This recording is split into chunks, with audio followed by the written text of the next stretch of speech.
Merhaba arkadaşlar, Rengaheng'e hoş geldiniz.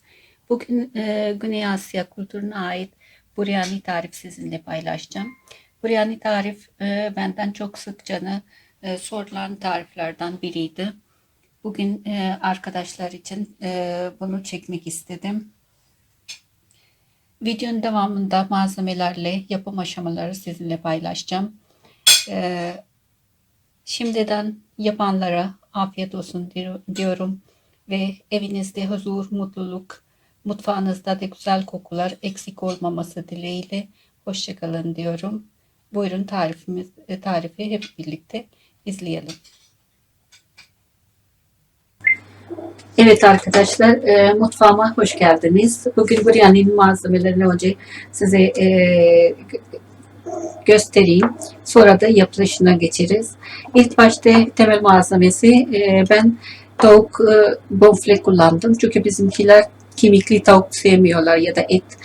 Siz isterseniz kemikli kullanabilirsiniz. Herhangi bir tavuk ya da başka bir et kullanabilirsiniz. Hindi eti olabilir vesaire. Ben burada bugünkü benim ölçümde 1 kilo 250 gram bonfile et aldım. Yıkadım. Onları kup kup doğradım.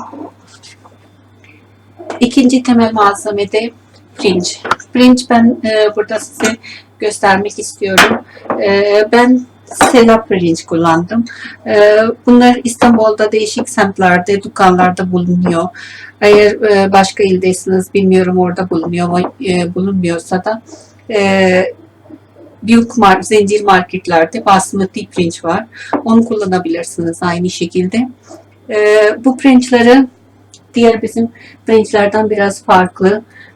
Bunu ben size ıslanmadan önceki halini şurada göstermek istiyorum. Şöyle. Tabii rengi sarı gözüküyor ama sarı olmuyor aslında beyaz pirinç. Ben muhafaza etmek için, böceklenmemesi için şey kullanıyorum, köri kullanıyorum. Biraz köri koyup biraz da kaya tuz koyduğu zaman kuru baklagillere böceklerden koruyabilirsiniz. Rutubetlerden, rutubetli bir ortam ise o zaman da hiç bozulmadan uzun bir süre muhafaza edebilirsiniz. Ben pirinçleri iyice yıkadım. 1 saat önce ısladım. Sela pirinç 1 saat önceye kadar suda bekletilse daha güzel bir sonuç alabiliyoruz. Eğer ki siz basmati pirinç kullanacaksınız, onu da yarım saat bekletebilirsiniz. Bir de yasmin pirinç çok sorulan sorulardan biri. Yasmin pirinç kullanabilir miyiz diye biryani'de. Yasmin pirinç kullanabilirsiniz tabii ki ama ona çok dikkatli olması gerekiyor. Çok çabuk pişen bir pirinç türü. Onu pişirdiği zaman su ayarınıza haşlarken çok dikkat etmesi gerekiyor. Başında durup beklemesi gerekiyor. Çok çabuk pişiyor çünkü. Ben burada ölçü olarak 6 bardak 200 mililitrelik yine bu ölçümü göstereyim. Şu bardak olarak 6 bardak pirinç ıslattım burada. 1 kilo 250 gram et var. Şöyle 4 tane kadar soğan ben daha önce rondodan geçirdim, hazırladım. Bunu ben size sadece ölçü göstermek için burada koydum tabağa. Çünkü onu önceden hazırlamışım.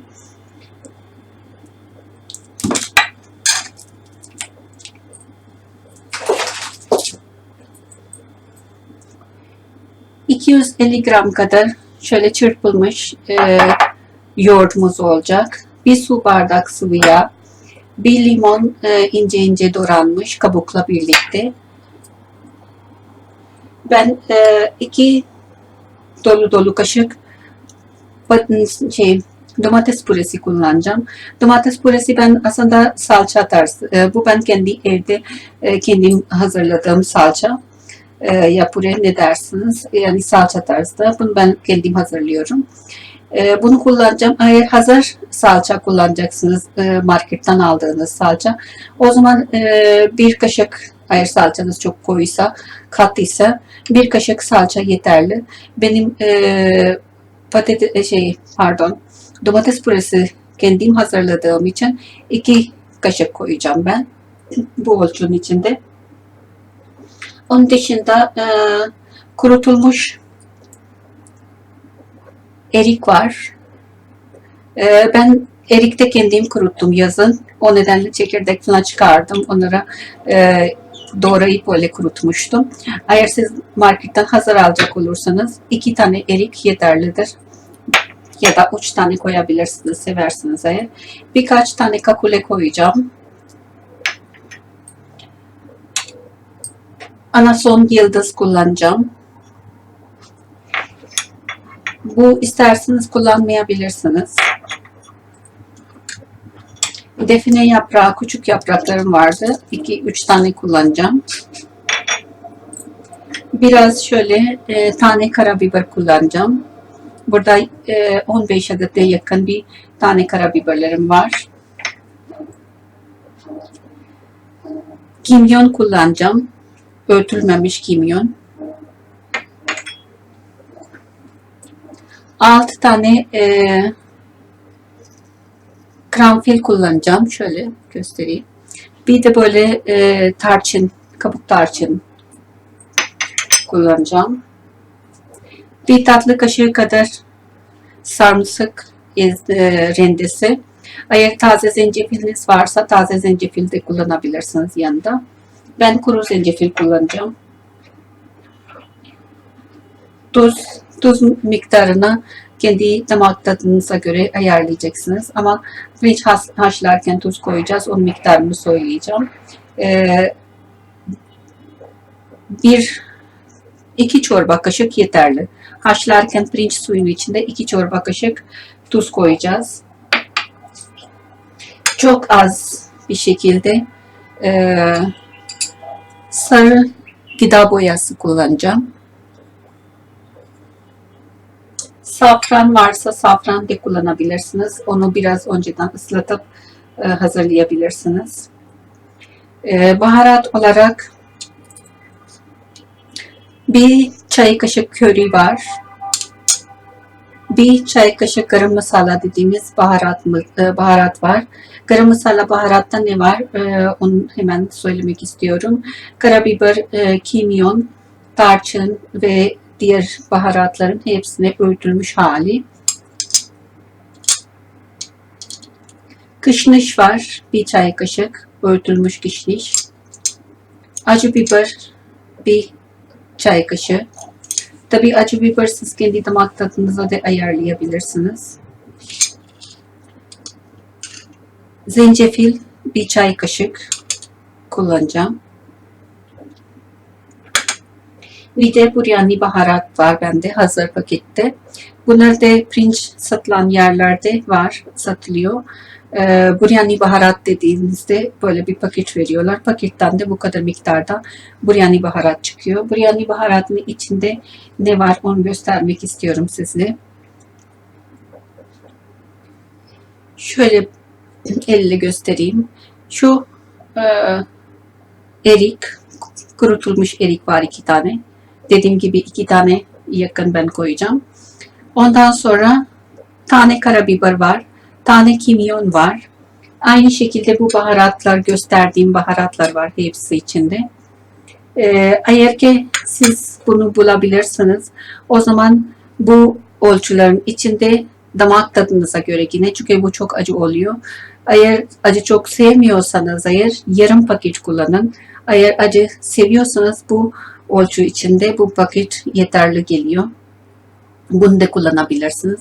Eğer bunu bulamazsınız o zaman benim burada verdiğim baharatın miktarını kullanabilirsiniz. Hepsi aynı baharatlar. Burada örtülmüş baharatlar da var. Böyle tane olarak da içinde görünüyor. Bunlar var. Eğer bunlarla birlikte de kullanmak isterseniz baharatta hepsi baharat kullandıktan sonra bir tatlı kaşık da bu baharattan ilave edebilirsiniz. Eğer bunu çok kullanmak istemezsiniz. Şimdi yapım aşamaya geçmek istiyorum.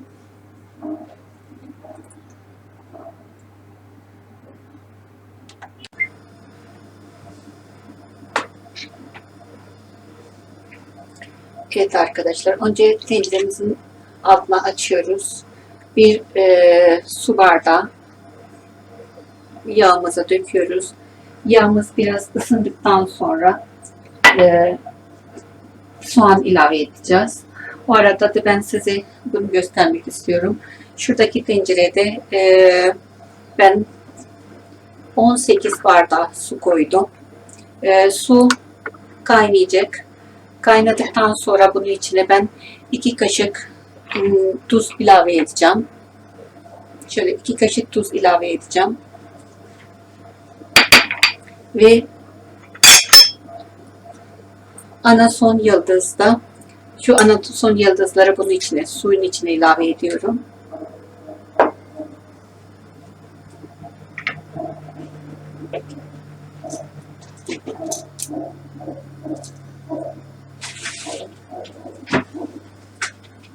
Kakule su içine ilave ediyorum.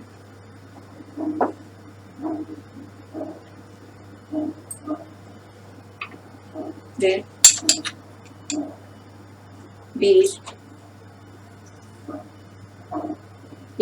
iki kaşık dolu dolu tuz ilave ettim. Bu su kaynayacak. Pardon. Bunu kapatayım.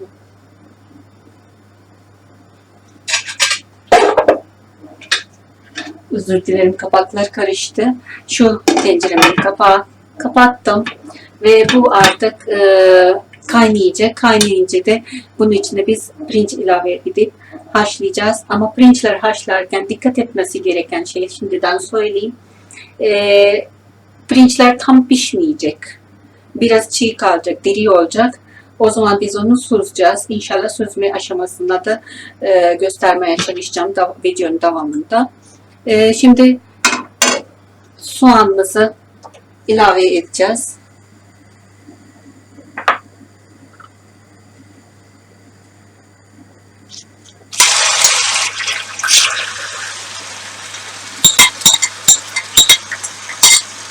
Ve çevirerek buradan soğanımızı biraz pembeleşene kadar çevireceğiz.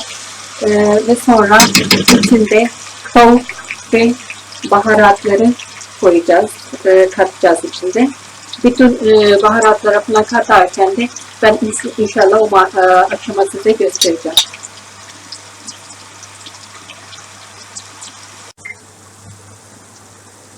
Evet arkadaşlar, soğanımız kavruldu, bu şekilde aldı, hafif rengi değişti, pembeleşti. Ve bundan sonra bizim tavuklarımızı buraya aktaralım.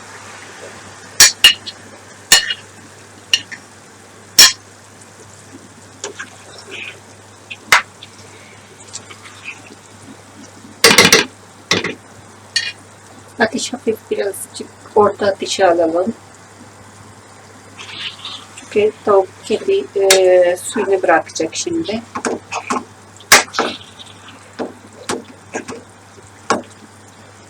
Hafif bir çevirelim.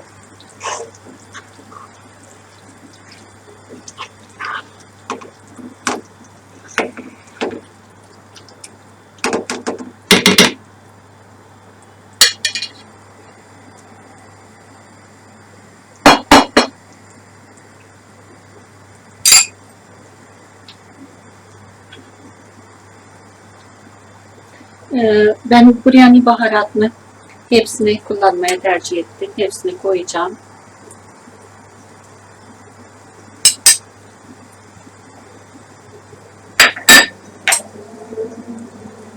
Kuru erik,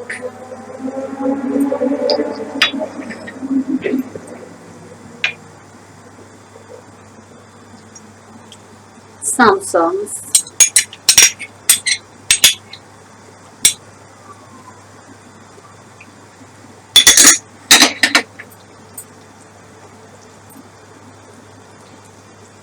defne yaprağımız,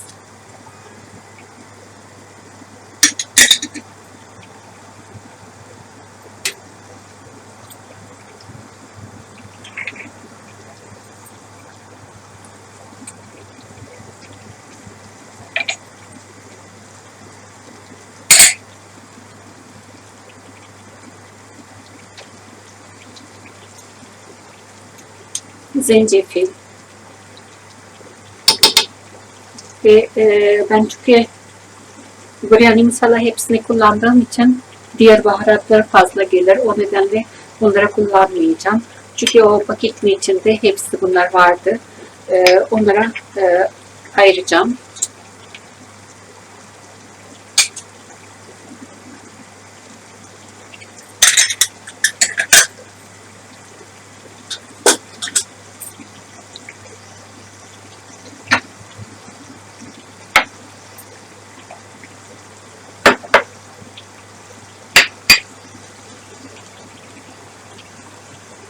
Biraz tavuğumuzu çeviriyorum.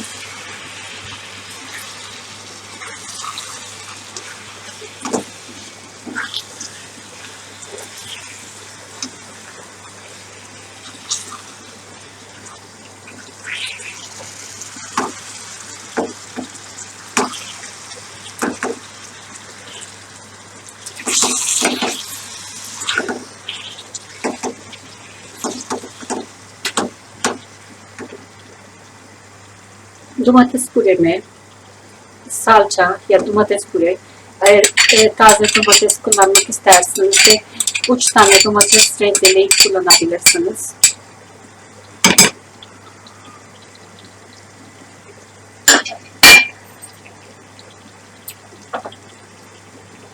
Yoğurt,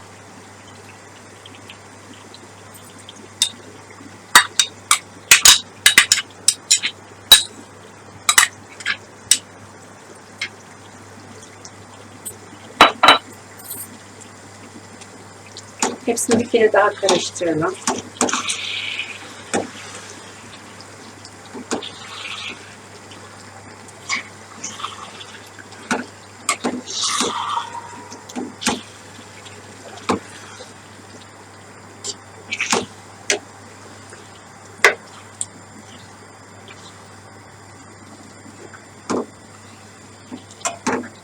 Orta ateşte tavuğumuz su bırakıp çekiniz kadar ara ara karıştırarak bunu pişireceğiz.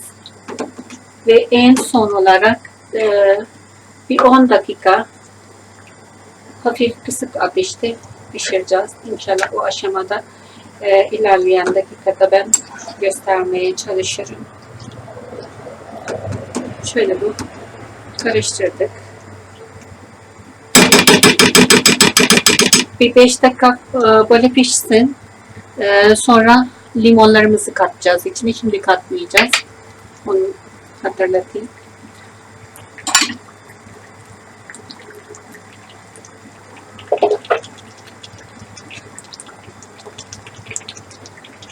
Şöyle buhar çıksın diye biraz tencerenin kapağına aralık bırakıyorum. Şimdi bu tarafta suyumuz kaynıyor. Kaynayan suyun içinde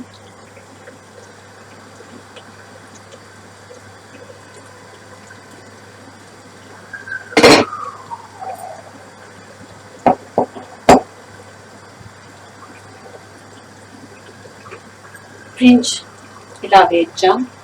Arkadaşlar pirinç ben yıkamıştım. Suda ıslatmıştım. Şimdi onu kaynayan suyun içinde dökeceğim ve haşlayacağım.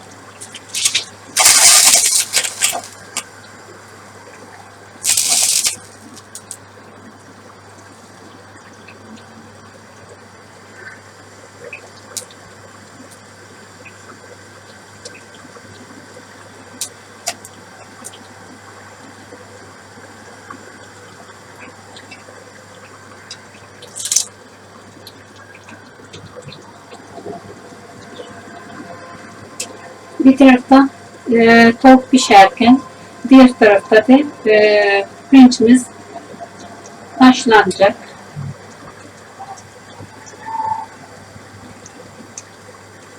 Ve haşlanmış olan pirinçimizi süzeceğiz.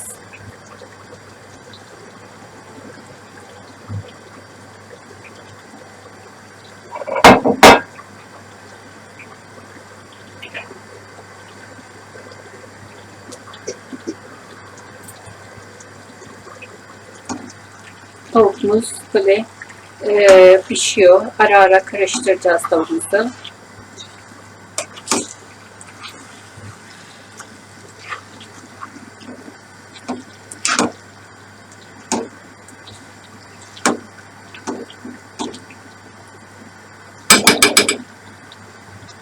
Ve bizim dilimlenmiş olduğumuz limonları bu aşamada bir 5 dakika kadar pişirdik. Onu da koyalım. Limonlar kabuklarla birlikte arkadaşlar. Biraz daha kapak aralık bırakarak pişirelim. Ara ara karıştırarak bunu su çekeniz kadar pişireceğiz. Sonra hafif ateşte bir 10 dakika daha pişireceğiz.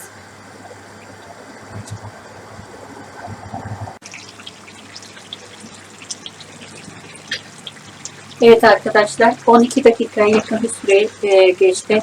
Tavuk artık suyunu çekmiş ve şimdi bunu bir ateşine kısacağız altla. Üzerine kapak kapatacağız ve 10 dakika bunun kendi kendine baharatları iyicene özleşsin diye bekleteceğiz. Bu arada pirinçimiz şöyle haşlanmış ve tam olarak pişmemiş bir pirinç var burada. Bunu şimdi süzeceğiz biz.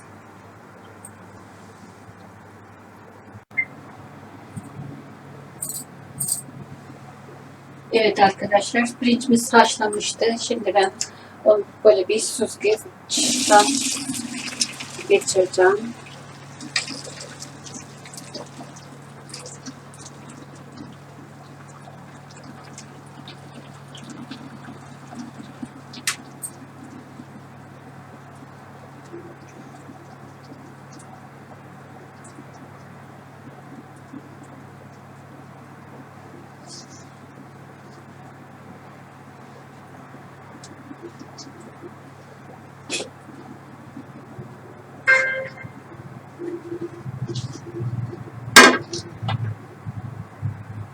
Pirinçimiz iyicene suyunu süzecekler. Sonra öbür tarafta tavuğumuz pişecek. Sonra onlara birleştireceğiz. Nasıl yapacağız onu biraz sonra. Tavuğumuz demini alsın. Bir 5 dakika daha pişsin. Sonra bir aşamaya geçelim. Evet arkadaşlar, bu rüyanın en önemli aşamasına geldik. Şimdi etimiz hazır, pirincimiz pişti, yarı pişmiş pardon, tam pişirmeyeceğiz çünkü. Süzdükten sonra pirincini yarısını tencerenin içine aldım, bir katman oluşturdum. Şimdi onun üzerine biz pişirdiğimiz tavuk ilave edeceğiz. Ben bunu bir kat yapıyorum.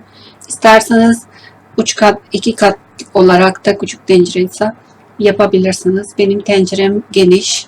O nedenle böyle de yeterli bana.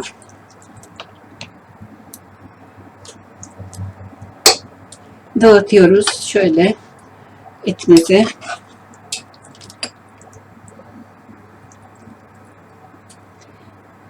Bu arada arkadaşlar, koyun etli, dana et de kullanabilirsiniz. Ama biz daha çok tavuk etle seviyoruz. O nedenle tavuk et tercih ettim.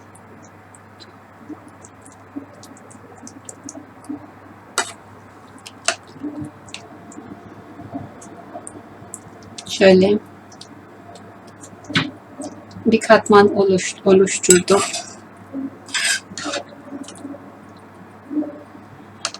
Bir kat daha pirinç koyabilirim.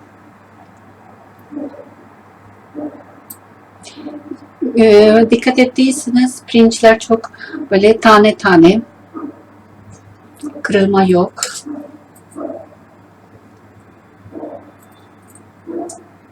Bir de bir şey daha ilave edeyim. Ben tavuğa tuz katmadım. Çünkü ben paketteki baharat kullandım.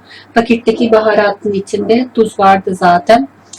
katmaya gerek yok. Ama eğer ki siz paketteki baharat bulamazsınız, paket baharatı, o zaman benim tarif ettiğim gibi diğer baharatları kullanacaksınız. Tuz koyabilirsiniz. Tuz ve damak tadınıza göre ayarlayabilirsiniz. Ama yine de soracak olursunuz, 1 kilo ette yarım tatlı kaşığı tuz yeterli bence. Evet arkadaşlar, ikinci katta yine eti koyuyorum ve şöyle hatta yağı bir ton olarak ilave edebiliriz. Şimdi bu yağ size gözünüze çok gelmesin. Çünkü biliyorsunuz pirinçte hiç haşlarken yağ koymadık zaten. Bu pirinçle birleştiği zaman yağ fazla gelmeyecek. Eğer ki yağlı bir et kullanırsınız, bonfile değil de baget falan, o yağlı oluyor. O zaman yağ miktarını azaltabilirsiniz arkadaşlar. Tekrar bir kat pirinç ekleyeceğim ben. Şöyle yapayım, daha kolay olsun diye.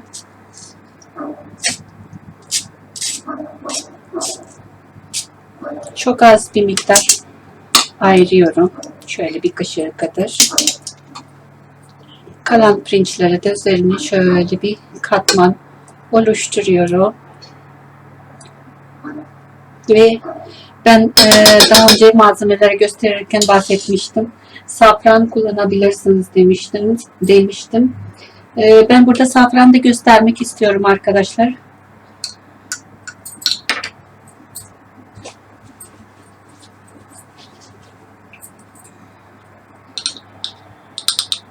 Hakiki safran böyle oluyor. Şöyle göstereyim rengi. Çok az bir miktar. Mesela ben orada göstereceğim şimdi. Şu kadar bir miktar, az bir suda, şöyle bir suda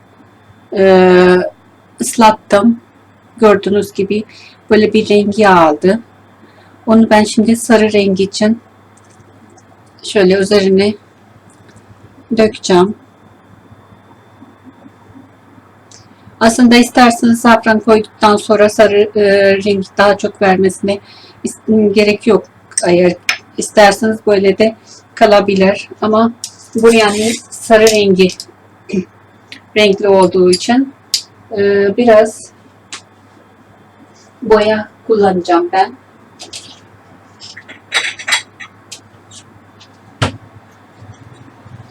Onun için boya isterseniz gıda boyasını şu aşamada üzerine serpip de kullanabilirsiniz, serpişebilirsiniz. Ama ben şimdi şu miktardaki gıda boya, biraz pirinç ayırmıştık biz burada.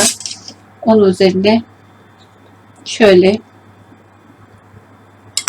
karıştırıyorum iyicene.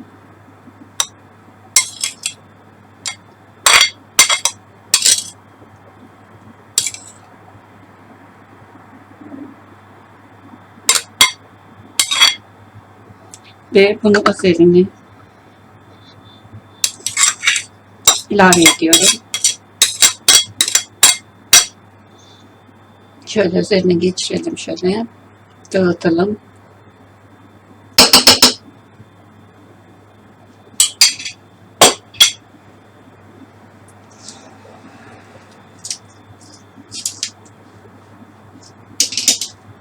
Kalan pirinçli sonra ilave edeceğim. Şu boşlukları alayım ben buradan. Ve şimdi bizim bu aşamada temiz bir bezle üzerine örteceğiz. Şöyle.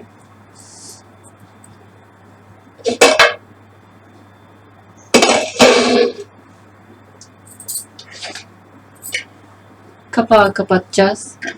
Ve bundan sonra şöyle bir aparatım var benim. Yoksa da önemli değil, mum ateşte. 15 dakika bunu pişireceğiz. Ben şöyle hafif ateş, en kısa ateşte şöyle aparatın görevi oradan gelen ateşi dağıtmaktır. Eşit seviyede bütün tencereye gönderiyor. Şöyle bırakacağım. 15 dakika kadar şu vaziyette hiç açmayacağım. Bekleyecek ve sonra biryani'miz hazır olacak.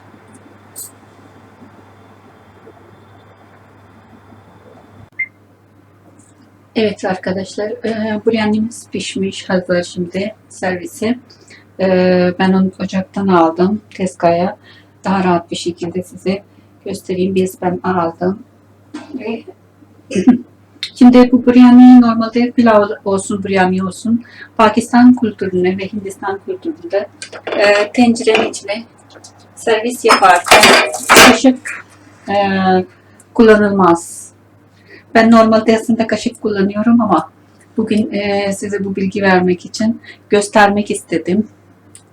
Şöyle küçük bir tabak kullanılır kaşık görevini. Bunu da neden kullanıyorlar? Pirinç şey yapmasın, kırılmasın diye şöyle yapıyorlar. Şöyle karıştırıyorlar. Tabakla karıştırılıyor.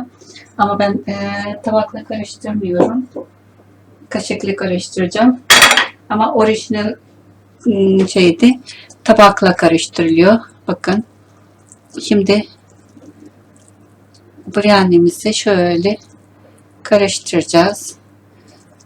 Bir kısım sarı rengi pirinç olacak. Bir kısım da beyaz kalacak şekilde.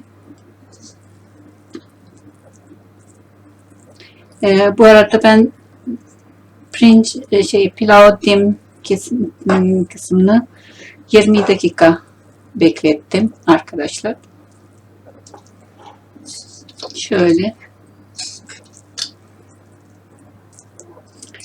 Şimdi böyle iyice karıştırdıktan sonra biz bunu servis tabağımıza alacağız ve servis yapacağız.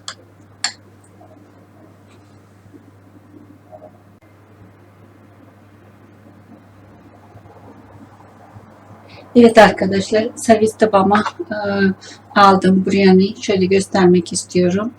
Yapacak olan arkadaşlarıma şimdiden kolaylıklar diliyorum ve afiyet olsun diyorum. Kanalıma henüz abone değilseniz eğer lütfen abone olmaya, zil simgesini aktif hale getirmeye unutmayın. Allah'a emanet olun. Hoşça kalın.